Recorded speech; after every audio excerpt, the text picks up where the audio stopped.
സിംഹം തന്റെ കിടന്നുറങ്ങുകയായിരുന്നു. അത് കണ്ട് കുഞ്ഞലി സിംഹത്തിന്റെ മേൽ ചാടിക്കളിക്കാൻ തുടങ്ങി. സിംഹം ഉറക്കത്തിൽ നിന്ന് ഞെട്ടി വീണു. ആരാണ് എന്റെ മേൽ ചാടിക്കളിക്കുന്നത്? എലി പേടിച്ചു പോയി.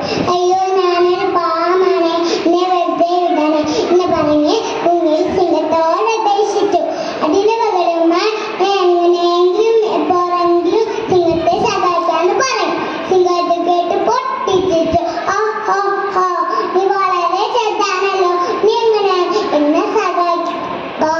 സിംഹത്തിന് കുഞ്ഞലിയോട് ദേഹത്തോട് വെറുതെ വിട്ടു. അങ്ങനെ ഒരു ദിവസം സിംഹം വേട്ടക്കാരന്റെ വലയിൽ കുടുങ്ങി. സിംഹം ആടിക്കൊണ്ട് ദേഷ്യപ്പെടാൻ നോക്കി. പക്ഷേ